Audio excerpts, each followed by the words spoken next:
Welcome to Off the Shelf, a weekly show by Board Game Bickering that recaps what games we played over the last week.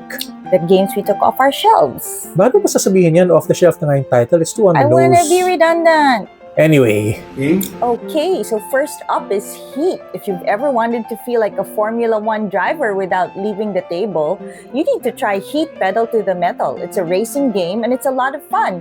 You manage your speed, take tight corners, and you can literally overheat. Ano ba yan? You guys had so much fun with that game. Doppler effect. Ganon. It's a very different flavor from Thunder Road Vendetta. Thunder Road Vendetta, gusto ko may barilan. Ayun lang. And it's a lot of dice chucking and randomness kasi that one. This one actually feels like you kind of have to think. Next on the table was Flip 7, a push your luck party game where you flop cards in a race to 200 points. In Blackjack, for instance, if you go over 21, you bust. Here in Flip 7, if you ever get a pair, kunyari, dalawang 11, out ka na. Okay? It's a super easy party game that plays well with larger groups. You will be goading and daring each other to take another hit. Favorite game to ni Kokoy, dito siya nanalo eh. Tingnan mo. Masayang-masaya si Kokoy. Anyway, Flip 7, maingay, masaya, mura pa. Mahirap lang hanapin these days. It's out of stock in most outlets, so we're hoping that Gaming Library brings more stocks in soon. Right.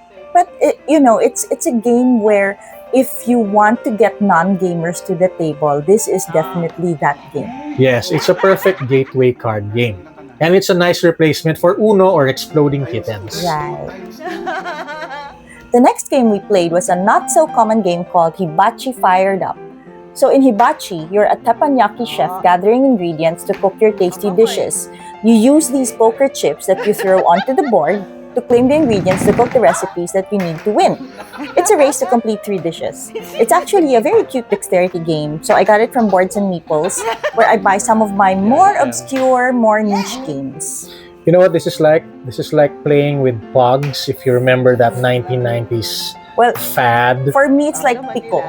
Pico? Pwede naman, yeah, hopscotch. Masaya siya, pero dexterity games are really not my bag, but this was surprisingly okay. So the last game we played was Lego Monkey Palace. Initially, this was a game that Karlo didn't want to get at all. Sinasnap niya to eh. Yeah, kasi when I first heard about this game, I immediately dismissed it as one of those iPad Lego games I used to play with my son when he was a toddler.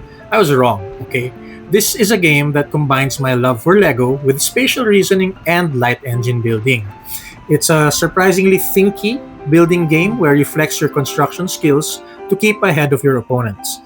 Especially great for adult fans of Lego, false, but any board gamer can find enjoyment with this. I remember I had to force you to get this game because I wanted the designer's signature. Well, at least we got not just a signature but an actual interview. So stay tuned to a future video here on Board Game Bickering where we interview the designer, David Gordon. So that's it for Off the Shelf this week. Stay tuned for more board games next week. Bye! This is Board Game Bickering.